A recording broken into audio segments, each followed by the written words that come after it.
Radio City in New York, the makers of Old Gold cigarettes present the Comedy Theater, the only radio program which brings you every week the greatest stars in the greatest comedies. Tonight's play, The Lady Eve, with Guy Kibbe and starring Ralph Bellamy and Betsy Fields.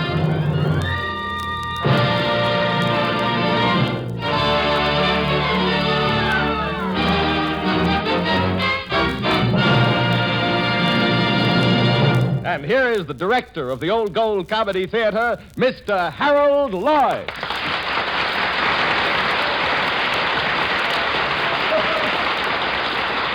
Good evening, ladies and gentlemen. I can't tell you how happy I am to be here. This week we're broadcasting from New York, and of course the big city is just the place for everything to happen, especially to a country boy with horn-rimmed glasses like myself. For instance, the other morning, there I was, waiting in line in a certain store, clamoring for a certain commodity. Suddenly, I felt someone pushing me. Come on, Bob, I'm in a hurry. Now, wait a minute. Well, if it isn't Ralph Bellamy.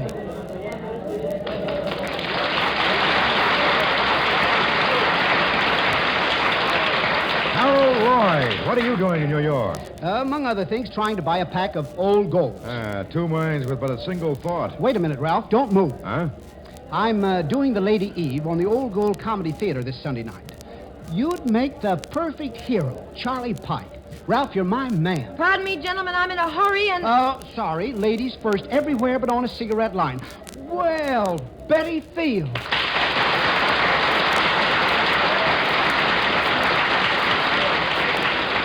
Betty, just the person I've been looking for. Why, Ralph, this is so sudden. You're going to play opposite me in the Lady Eve on Sunday night. Now, wait a minute. Who's producing this show? Why, Harold, don't you want me to play the Lady Eve? Of course I do, but I didn't want Bellamy to beat me to it. It's yours, Betty. Out of my way, please. Out of my way. Somebody mentioned Old Golds. Where? Now, look, mister, we're all... Well, Guy Kibbe. Thank you. Thank you very much.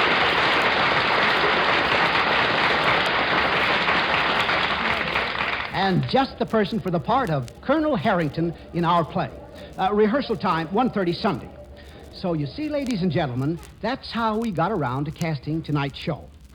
And now, for our play, The Lady Eve.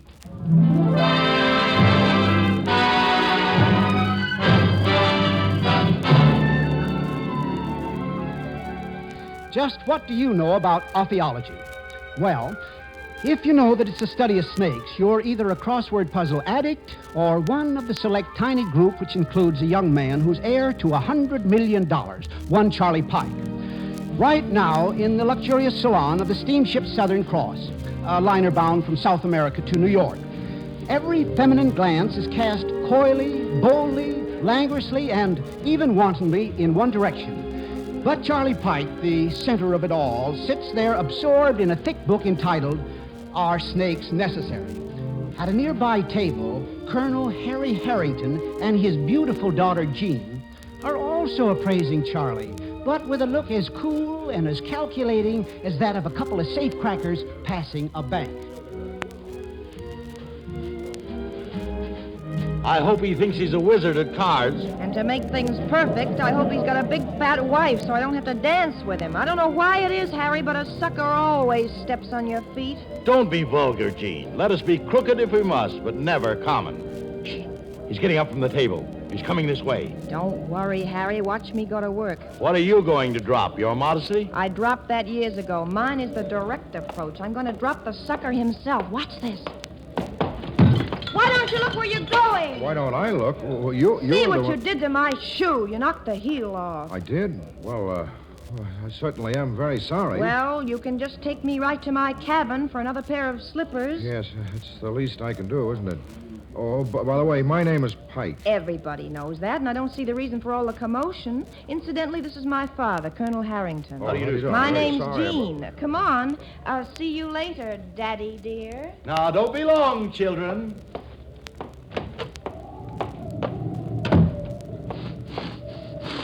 What's the matter? That perfume. Don't you like it? Like it? I'm cockeyed on it. You see, Gene, I've been, up the Amazon hunting snakes, and you kind of forget how a girl... there's something about that perfume of yours that... Oh, you'll get used to it. Do you mind putting your arms around me? The ship is tossing. Oh, I never thought perfume could do that to a person. Jean. Look, maybe I'd better hold you. Oh, here's my cabin. Oh, it is it? The shoes are right in the closet, Charles, and because you were so polite, you can pick them out yourself. More than that, you can put them on me, if you like. Holy Moses, you got enough shoes to... Oh, these little slippers, these little silver ones look pretty. Well, if those are the ones you like. Doesn't seem possible anyone could wear slippers this small. A very pretty speech.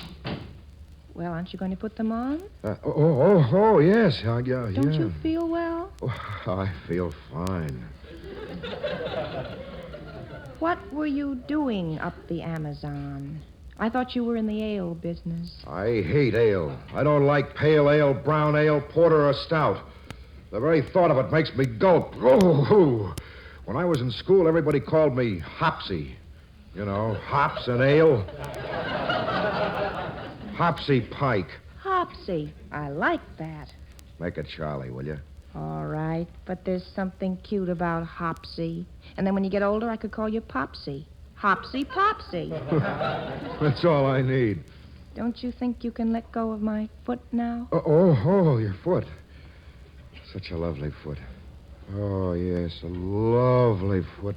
Why, Hopsy, you ought to be kept in a cage. Oh, Gina, I didn't mean... I think we'd better join Father in the card room. I'm sure he's waiting for us very impatiently. You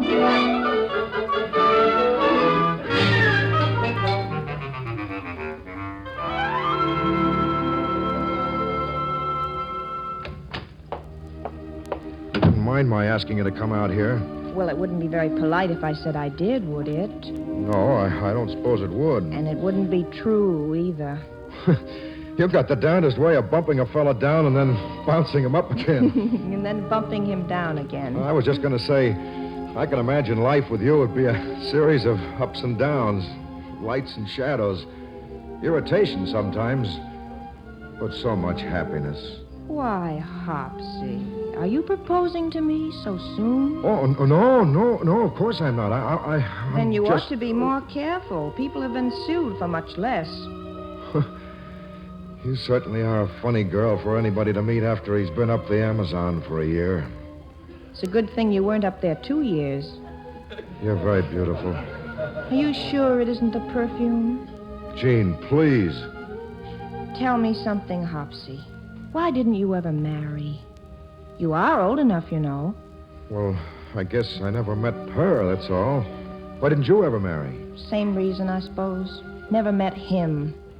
When I marry, it's going to be somebody I've never seen before. He'll sort of take me by surprise. Like a burglar? The night will be heavy with perfume, and all of a sudden, I'll hear a step behind me, and somebody whispering in my ear. Jean. Oh, Hopsy.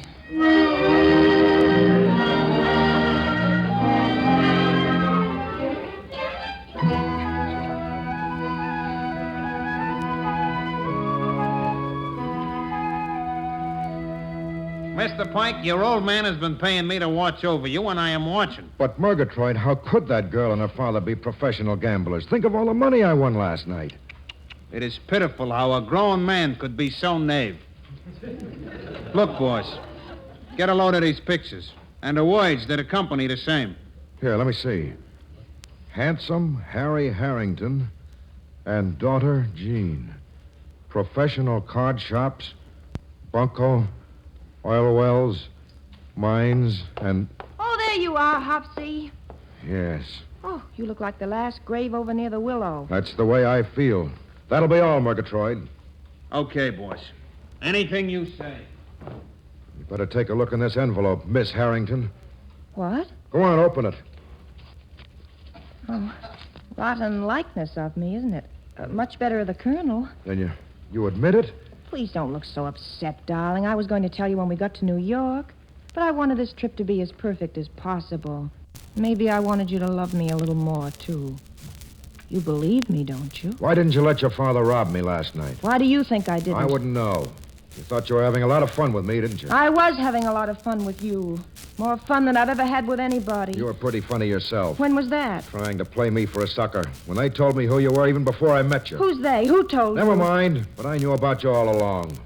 You mean you were taking me for a ride? You knew about me all along? That was your idea of a joke. Was that what you were thinking about when you were kissing me? You ought to feel proud of yourself. Well, Mr. Pike, you can take your money, your ale, and your snakes and go to as far up the Amazon as it goes. But get this straight, Hopsy Popsy. Charles is the name. I'm going to get even with you if it's the last thing I ever do. And don't say I didn't warn you.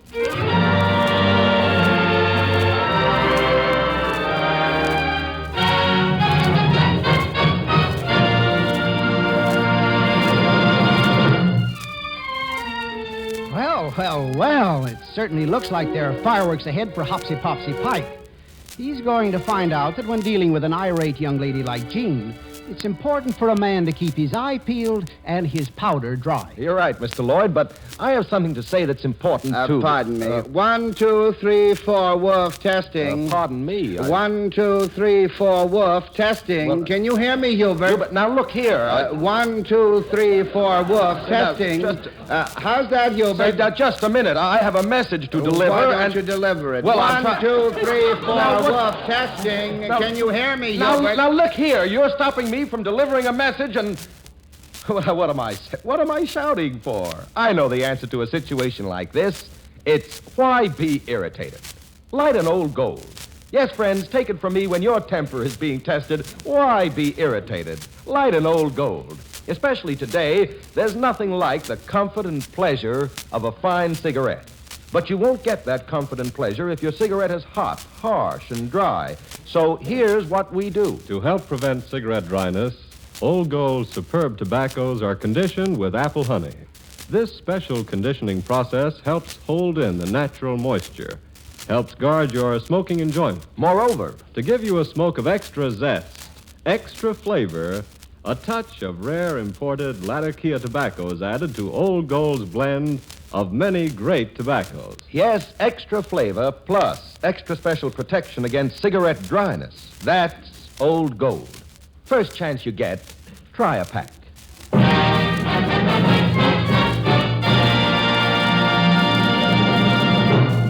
And now, back to the Old Gold Comedy Theater presentation of The Lady Eve, starring Ralph Bellamy and Betty Field with Guy Kibbe.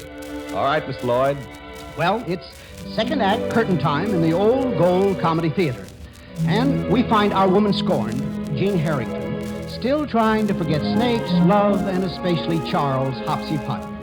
Right now, Jean and her father are sitting in the Turf Club box at Belmont Park, throwing away their hard-earned cash in a hopeless attempt to outguess the police.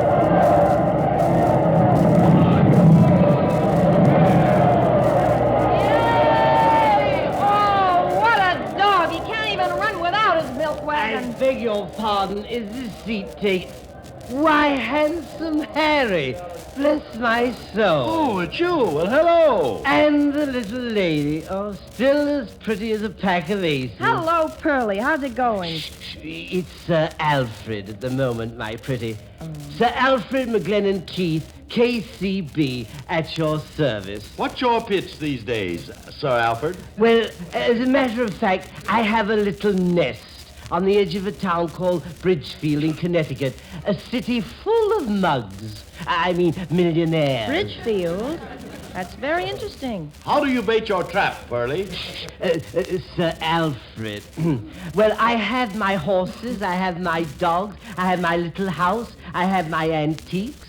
We play a little game here and a little game there, and then we play somewhere else. My dear boy, it's a dream. Tell me something, Sir Alfred. Do you know the Pikes? Know 'em? I practically swill their ale. Now, Jeannie. Do you know Charles Pike? Oh, is that the backward boy who's always toying with toads and snakes and things? I think I've seen him slinking about. He isn't backward. He's a scientist. Oh, so that's what's wrong with him. I knew he was peculiar. Sir Alfred, could I visit you sometime? Could you visit me? As your niece as my niece. Now, why don't you stop talking nonsense, I want to Jean? see that guy. I've got some unfinished business with him. Oh, but, my dear, to be my niece, you'd have to be English. I've been English before, and I shall be as English as necessary on this occasion, Uncle Alfred. And when I get through with that snake lover on his home grounds, you two vultures can have what's left of him.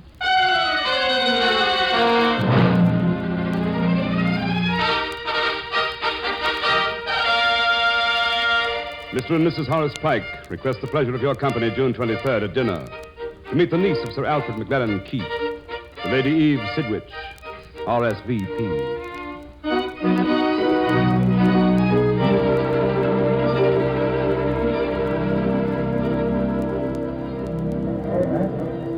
Sir Alfred McLellan Keith, KCB, the Right Honorable the Lady Eve Sidwich.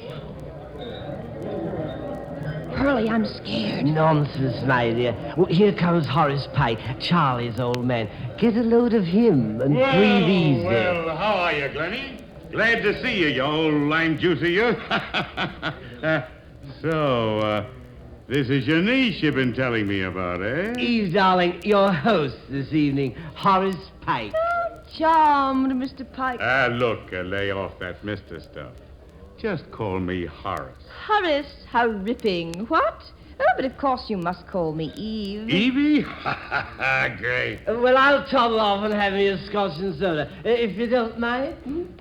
How long you been here, Evie? I mean in America. Oh, 3 days, to be exact. 3 days? I didn't know ships were running. Oh, that young man who just walked into the room. Who's he? Oh, that's my son. I think I'd like to meet him. I don't know why, but you asked for it. Oh, Charlie. Yes, Dad? Charlie, I want you to meet the Lady Eve Sidwich. How'd you do? I mean, well... What's the matter, Horace? Isn't your son feeling well? Some days he's brighter than others. What I mean to say is, haven't we met before? But of course, your father just introduced us. It's not the same voice. It's the face. Oh, you mean we might have met before? Could it have been in Biarritz? No, but it could have been aboard the SS Southern Cross on the way up from South America. I'm afraid it couldn't have been. You see, I've never been to South America. Never been to What's South the America? matter with you, Charlie? Didn't you hear what she said? But she must have been. She looks so much like... You know, out of door, hearing about the Southern Cross and the girl you apparently met. Why don't you tell me about her, Charles? Shall we go into the garden? Why, yes, I'd like that. I'd like that very much. Well, I'll be jiggered. Maybe I should have studied snakes. Now, what did you say this girl's name was? The one on the boat? Jean. You were in love with her? I'm not too sure. I can't tell whether it was her or the perfume. I say, have you caught cold? I don't know. It's just that you and, well, somebody else are all mixed up in my mind. Well, suppose we sit down and talk. This seems to be the beginning of a beautiful friendship, and I've been waiting for a moment like this for ever so long. Well, before we go any further, I may as well tell you, I have a strange hobby. You see, I know. You're fond of snakes. That doesn't make any difference to you? No. In fact, I like certain snakes better than certain people.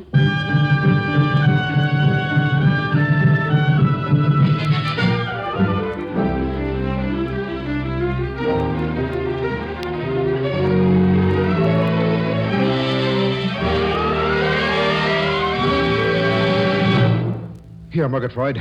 Help me with my tie. I'm kind of nervous tonight. Look, boss, you're not going out with her again. You've been seeing her every night for the last 2 weeks. I tell you, she's the same dame you met on a boat. No. It may be different perfume, but it's the same dame. Accent or no accent. No, Murgatroyd. Why should she do anything like this? I don't know. Maybe she wants you to fall for her again. Do I look that dumb? You wouldn't be the first one. I knew a guy who married the same dame 3 times. And then he turned around and married his aunt. No, don't you see? If she wanted to pretend to be someone else, she would have altered her appearance. But she didn't dye her hair, and she didn't pretend she'd never seen me before. So I'm on my way to the garden, Murgatroyd, to propose to the most wonderful girl in the world, the Lady Eve. Oh, I ask you, what can you do with a guy like that? So long, Murgatroyd.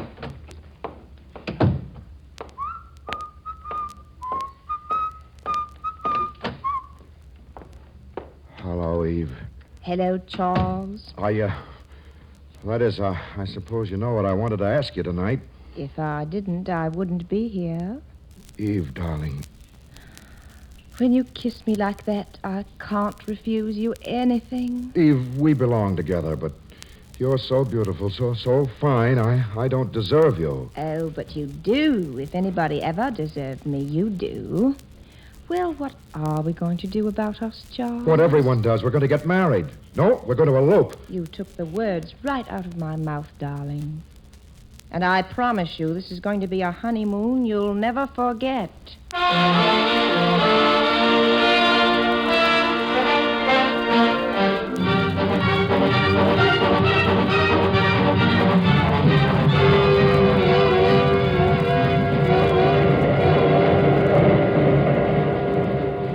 Well, dearest, I don't know just what you're supposed to say to your wife at the beginning of a honeymoon, but... Honeymoon? Oh, I think this one is so much more pleasant than the last one. What? The last one? Oh, Charles, I'm afraid I didn't tell you. Tell me what? About Floppy. Floppy? Yes, a friend of the Pater's, almost 70. That is, he was almost 70 when he dropped dead.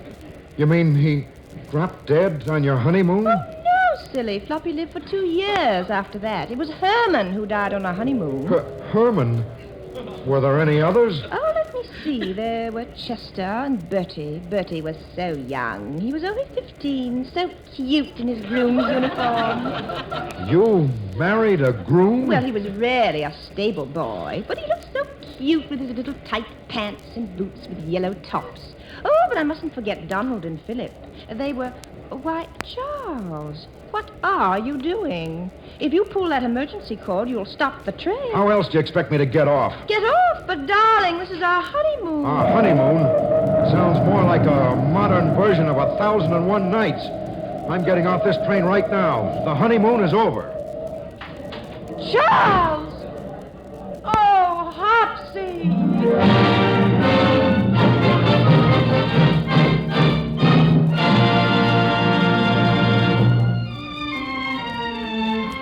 Poor Jean. Her beautiful idea to revenge herself upon Hopsy Popsy Pike has backfired and proved to be a boomerang. The Lady Eve is certainly in a fix. So was I, Mr. Lloyd. Last Sunday night, it was New Year's Eve, remember? Yeah, so it was, Ben Grauer. What happened to you? Well, I hailed a cab downtown, pulled up, and 7 sailors poured out. They bowled me over, stepped on my hat, and as I lay in the gutter with my chin on the curb, the last sailor stopped. He leaned over, patted me gently on the head, and said... Look, chum, why be irritated? Light on the old globe. Ah, yes, smokers. When you're kind of low, that's the time to enjoy an Old Gold. To enjoy its extra flavor, plus its special protection from cigarette dryness. You see... Old Gold's superb blend of many fine tobaccos, including a touch of extra flavorful Latakia tobacco, is specially conditioned with apple honey to help guard against cigarette dryness. So make it Old Gold for a better, keener smoke. And look, if you can't get a pack today, here are the 3 big reasons. People are smoking more cigarettes. Billions are going to the armed forces overseas. And we can't make more cigarettes due to manpower shortage. But we are distributing every pack we make. So ask again tomorrow for Old Gold.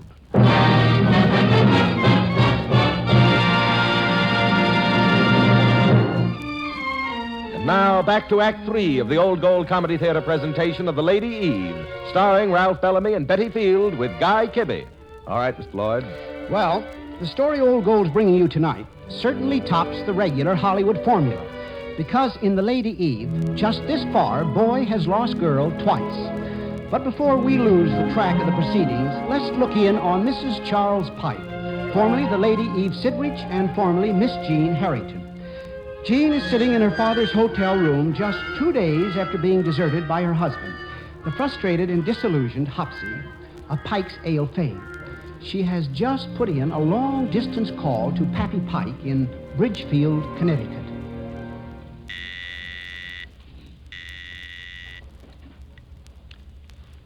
Hello? Hello, Horace. Are you there? This is the Lady Eve Sidwich. Evie, for heaven's sake. Say, I'm glad you called up. Now, look. Will you be a sensible girl and take $2 million and get a divorce? Oh, no, thank you, Horace. I won't take a shilling. I'll pay for the divorce myself. Are you crazy, Jean? Please, Harry. To think my own daughter would desert me when $2 million are at stake. Oh, Horace. Evie, believe me, you're being a fool about this. Pride is... Horace, there's only one thing I want from you. I want to talk to Charles alone, because I have something to tell him, something I've just learned myself. After that, I'll leave for Reno. But you can't talk to Charles, baby. He's flown the coop. He's what? He's off women forever. He's back on snakes again, the jerk. You mean South America? Yep, up the river again, or will be soon. He's taking the Southern Cross tomorrow. What? Then why am I wasting my time talking to you? I've got to see a man about a man.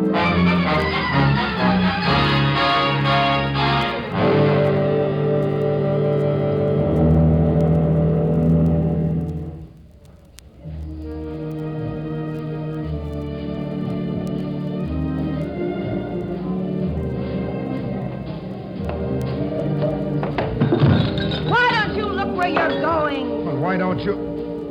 You. Hello, Hopsy. Good evening. It's really you, Jean. Hello, Hopsy. I don't know if I'm dreaming, but I'm not taking any chances. Let's get out of the deck, Jean. Yes, Hopsy. But my dear fellow... Oh, Colonel, I'm delighted to see you. We must play cards this trip. Lots of cards. Oh, boy, some champagne for the Colonel. Come on, Jean. I doubt if this is going to be a very profitable trip.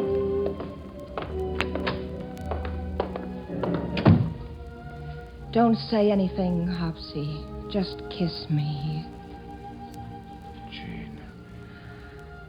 Oh, why did you ever let me go? Why did we have to go through all this nonsense? Don't you know you're the only man I ever loved, you big mug? Will you forgive me? For what? Oh, you mean on the boat. The question is, will you forgive me? What for? Oh, you still don't understand. I don't want to understand. I don't want to know. Whatever it is, keep it to yourself. All I know is that I adore you, that I'll never leave you again. We'll work it out somehow. I'll have the captain marry us first thing in the morning, and... What's the matter? I forgot something. I am married. Oh, Hopsy, hold me tight. I'm going to spend all my time making my orpheologist happy. But I've got to get a divorce. Over my dead body, you will? But... I'm going to buy a barrel of a certain kind of perfume and brush up on a few tricks that have never failed. Never since Eve.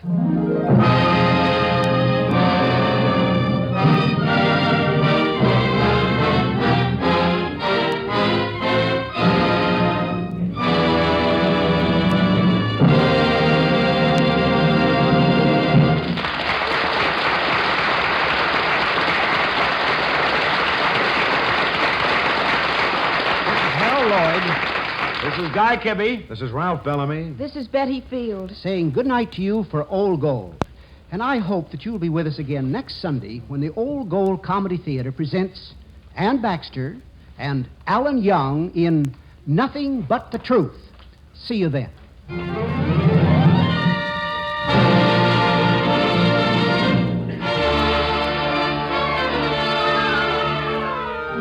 The Lady Eve was presented through the courtesy of Paramount Pictures, whose latest production is Here Come the Waves. Music for tonight's program was composed and conducted by Charles Paul. Betty Field, who is starring in the motion picture version of Tomorrow the World, appeared through the courtesy of Alfred de Liagre. Ralph Bellamy has just completed for Hunt Stromberg, Guest in the House, soon to be released. And now, until next Sunday night, remember, don't let little annoyances get you down. Why be irritated? Light an Old Gold. Its tobaccos are conditioned to help guard against cigarette dryness, to give you more smoking pleasure. This is Ben Grauer saying goodnight for Old Gold. This is the National Broadcasting Company.